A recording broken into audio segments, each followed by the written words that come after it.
आज के लेक्चर में हम डिस्कस करने जा रहे हैं कोऑर्डिनेट कोवेलेंट बॉन्ड को। ठीक है, तो कोऑर्डिनेट कोवेलेंट बॉन्ड किस वक्त बनता है? कोऑर्डिनेट कोवेलेंट बॉन्ड उस वक्त बनेगा जब एक ही एटम अपना शेयर पेयर्ड इलेक्ट्रॉन जो है वो बॉन्डिंग में यूज़ करेगा।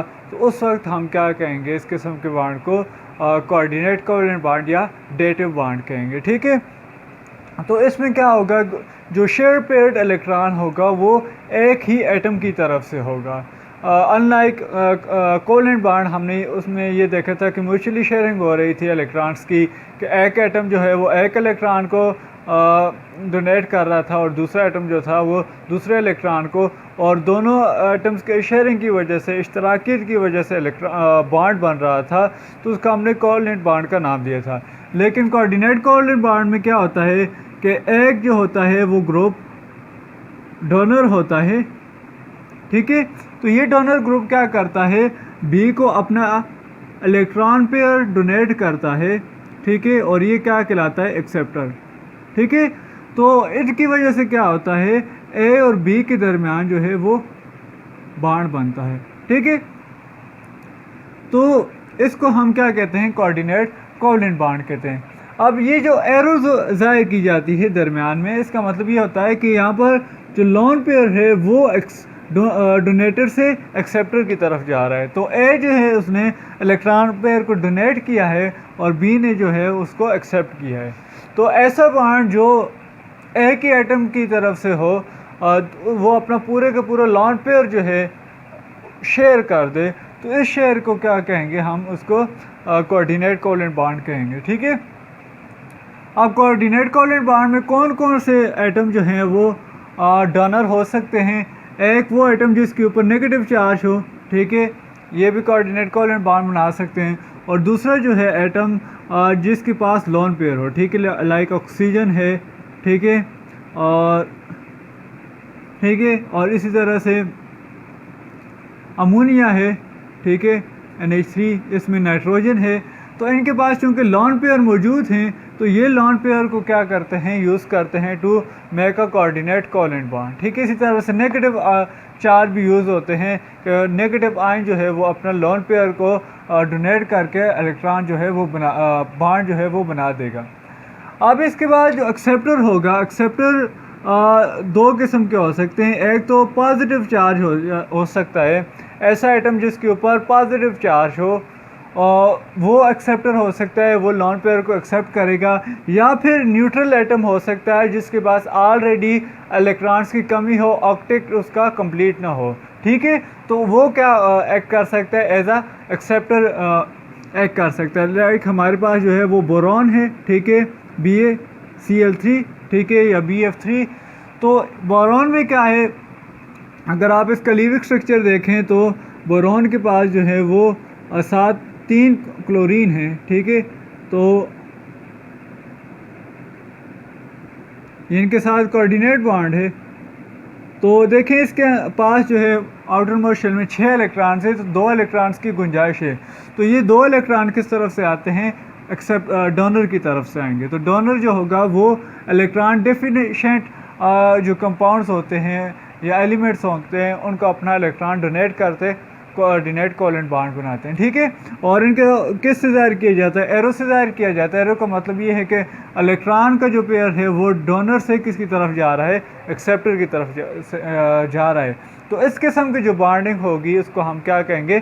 कोऑर्डिनेट कोवेलेंट बॉन्ड कहेंगे। अब इसके एग्जांपल्स की तरफ आते हैं। हमारे पास जो है अमोनियम फॉर्मेशन है, ठीक है, अमोनियम आयन। ठीक है, तो अमोनियम आयन किस वक्त बनता है? जब अमोनिया जो है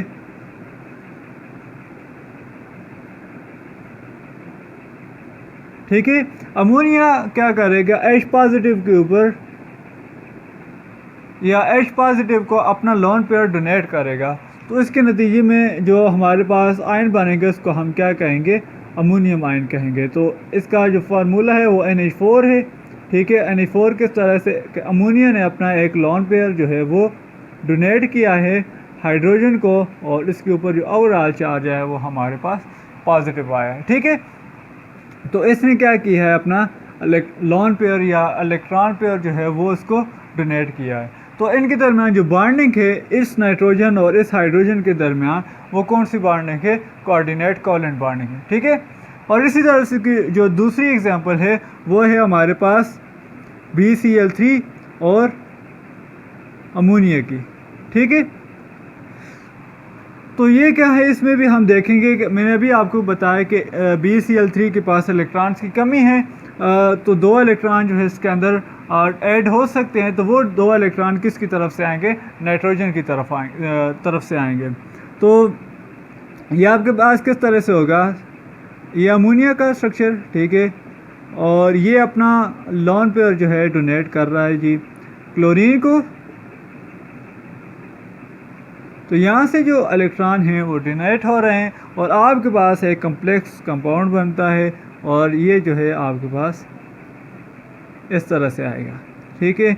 उसी तरह से एरो से जाहिर करना है, ठीक है, कि लॉन पेयर जो है नाइट्रोजन से बोरोन की तरफ जा रहा है, तो ये आपके पास Cl, इसके ऊपर कोई चार्ज नहीं आएगा क्योंकि जो है ये न्यूट्रल एटम था इस वजह से, ठीक है। तो ये आपके पास जो था वो कोऑर्डिनेट कोवलेंट बॉन्ड था। अब हम डिस्कस करते हैं मेटेलिक बॉन्ड को, ठीक है। मेटेलिक बॉन्ड को भी डिस्कस कर लेते हैं इसी लेक्चर के अंदर। तो मेटेलिक बॉन्ड जो है वो किन के अंदर पाया जाता है? मेटल्स के अंदर पाया जाता है, ठीक है। और जो मेटेलिक बॉन्ड है या मेटल्स के अंदर जो बॉन्डिंग है उनको हम एक्सप्लेन नहीं कर सकते ऑन द बेसिस ऑफ जो जिस तरह से हमने आयनिक बॉन्ड को या फिर कोवलेंट बॉन्ड को या कोऑर्डिनेट कोवलेंट बॉन्ड को एक्सप्लेन किया है। तो मेटेलिक बॉन्ड जो है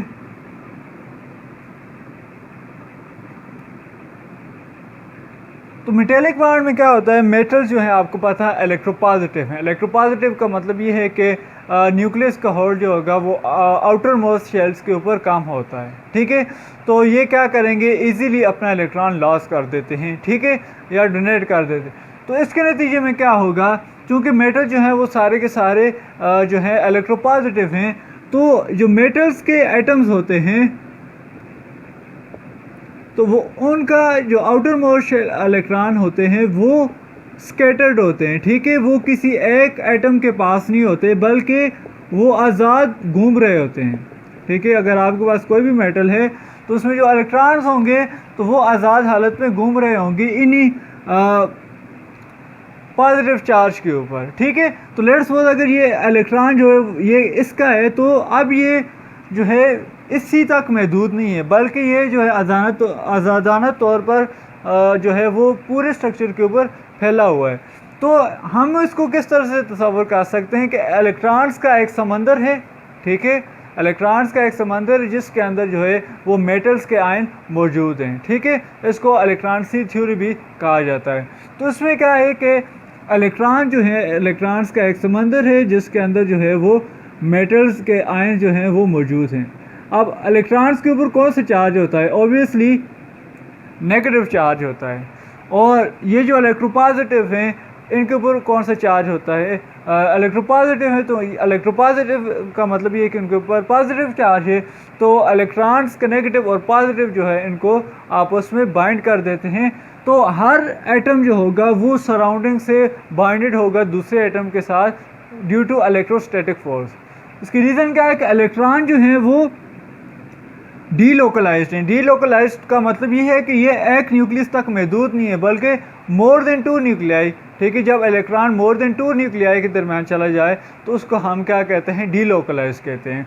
तो लोकलाइज्ड बॉन्ड हमने और कोवलेंट बॉन्ड में देखा था। कोवलेंट बॉन्ड में हमने ये कहा था कि जो बॉन्डिंग होती है वो लोकलाइज्ड होती है। तो उसका मतलब ये था कि इलेक्ट्रॉन जो है वो 2 ही एटम्स के दरमियान स्टे कर रहे होते हैं।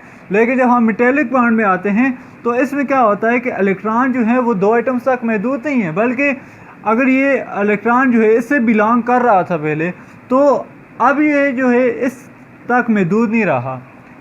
ये आज़ादाना तौर पर जो है वो पूरे का पूरा जो है वो रिवॉल्व कर रहा है और किसी एक एटम तक महदूद नहीं है। तो इसकी एग्जांपल आप इस तरह से ले सकते हैं कि एक पूरा इलेक्ट्रॉन्स का समंदर है, उनके ऊपर नेगेटिव चार्ज है, और उनके अंदर जो है वो मेटल्स के एटम हैं जिनके ऊपर पॉजिटिव चार्ज है। तो वो नेगेटिव और पॉजिटिव चार्जेस जो हैं ड्यू टू इलेक्ट्रोस्टैटिक फोर्स जो है वो उनको एक दूसरे के साथ जोड़े रखते हैं।